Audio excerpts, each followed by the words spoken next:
Hello again, Chris Lee and Chase Robinson of Southeastern 16 here to look at LSU's path to the playoff. The Tigers have been on a bit of a tear lately. We had that opening night loss all the way back in August to Southern Cal. Boy, I'd like to have that one back again. But so would a lot of teams. It's been a very competitive season in college football. Of course, LSU got a huge win over Ole Miss last weekend, setting up, I think, what is a very legitimate playoff conversation. But boy, Chase, if the Tigers get there, they will have earned it with this schedule ahead. They will have, and they definitely want that game one back against USC. But look, I don't think we're going to see many teams come out of the season without a loss, and so they're fitting in right now. And yeah, it's a situation they keep winning, their stock keeps going up, and the better chance they have at getting into the playoff. And so they're in a situation where they virtually control their own destiny by winning football games. And before we get into what's ahead, one reason I'm a little bit more bullish on this team is the defense it's played recently. Okay. We go back to South Carolina, and LSU gave up 6.5 yards per play in a narrow win. Next week, I don't know, UCLA is not a great team, but 5.1 yards per play for the defense, 5.3 against a respectable South Alabama offense, and it had held Ole Miss to 5.5 yards a snap last week, which I didn't see coming. Like, I think we figured LSU could play offense. We like Garrett Nussmeier. We know they lost some weapons, but we know they had some more. And I think that's rung true. They've had at least 382 yards of offense in every game. The least actually was Nicholls State in what might have been a mail-it-in game, but over 400 against all of the FBS opponents. But that defense, especially after that Perkins loss, the way that Blake Baker has had LSU playing is raised my eyebrows a little bit, made me think, I don't know that we kind of forgot about LSU after the Southern Cal loss, but I think the way they're playing is got me thinking, all right, this is something that could really happen with all that.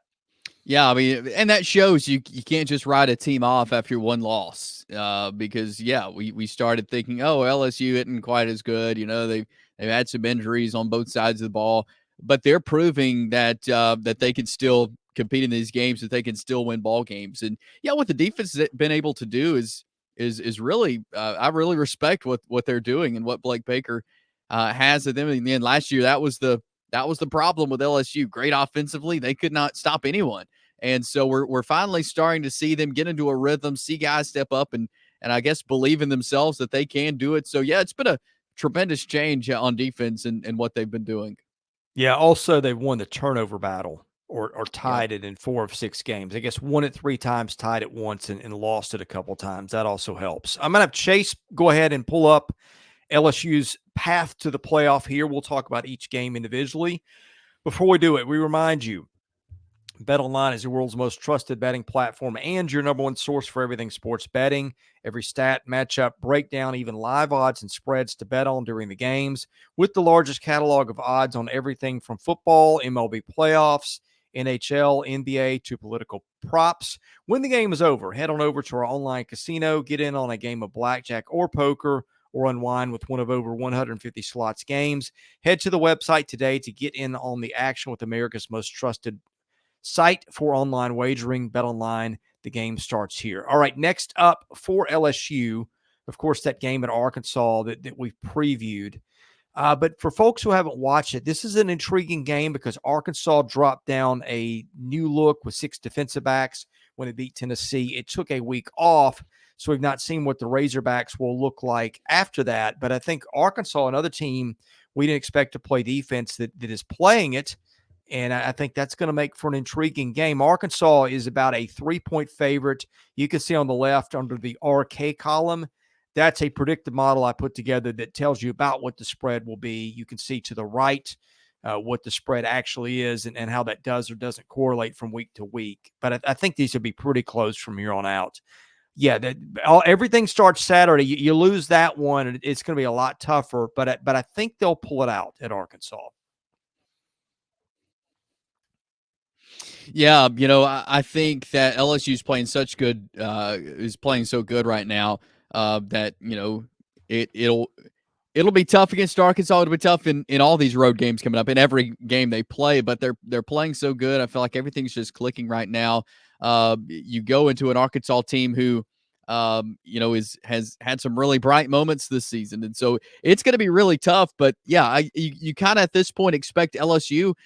They've taken care of business in most games that they play. You kind of think that they'll keep taking care of business. All right, next two up after that, two other teams that are contending for the playoffs. So these would be huge games to watch for both sides because the loser is going to be a big disadvantage. The winner is going to be feeling pretty good about itself at that point. What are you making of the A&M and Alabama matchups? Yeah, both of them are huge, like you said. I mean, it's going to be tough to go on the road to A&M. That is a tough place to play.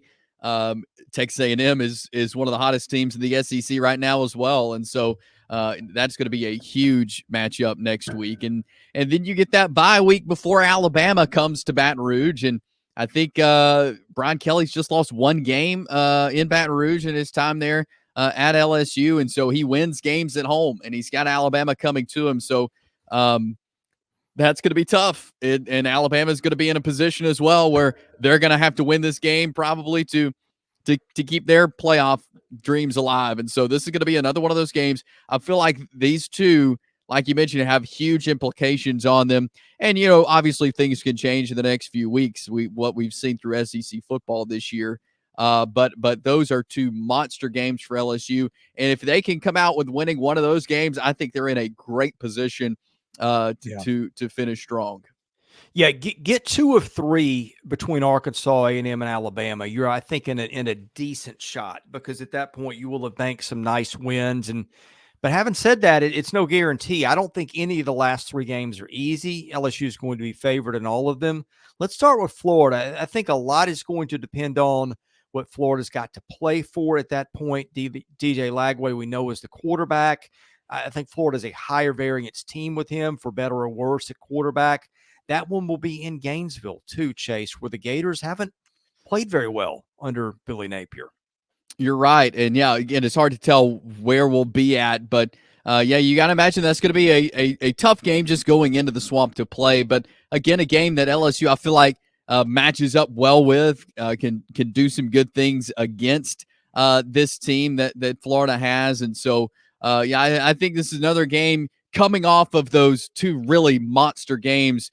I feel like this is a good game for LSU, especially coming off after Alabama. All right, next one up, throw out the numbers with Vanderbilt. That is such a unique and hard to match up with team. I think most people in the SEC by now know about Diego Pavia. It's the closest thing you'll see to a triple option offense. Vanderbilt's been better at home, and this game is in Baton Rouge, but the Commodores just pulled an upset at Kentucky. I mean, look, call me crazy, but I'm going to give you a scenario in which they go 10-3 or 9-3. I still think they might be considered depending on what happens. And if they're 10-2, they're in, because at that point, this is going to sound weird. I think a win over Vanderbilt anywhere, the way this is going, is going to be a feather in your cap for the playoff discussion. I think so too. And that's they're the wild card. And so it's hard to gauge this game, really not knowing, what you're going to get. It is in Baton Rouge, which is good for LSU. But I feel like those last 2 games are going to be tough. Vanderbilt and then Oklahoma to finish your season. I mean, those are games I feel like anything could happen, because again, it's going to be hard to tell where Oklahoma's at. Do they have guys back from injury? Yeah. What's going on with the Sooners there?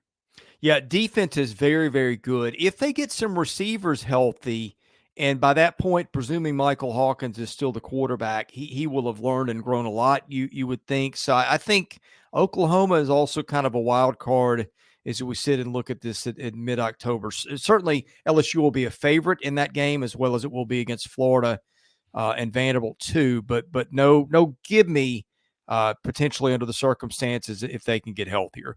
We'll be here to cover all those games. We do it Saturday night, have a wrap-up of everything you see in the SEC. Hit the like button and the subscribe button and enable your notifications so you get that. We also cover baseball and basketball in the offseason too. So in any case, thanks for watching us here at Southeastern 16, presented by BetOnline.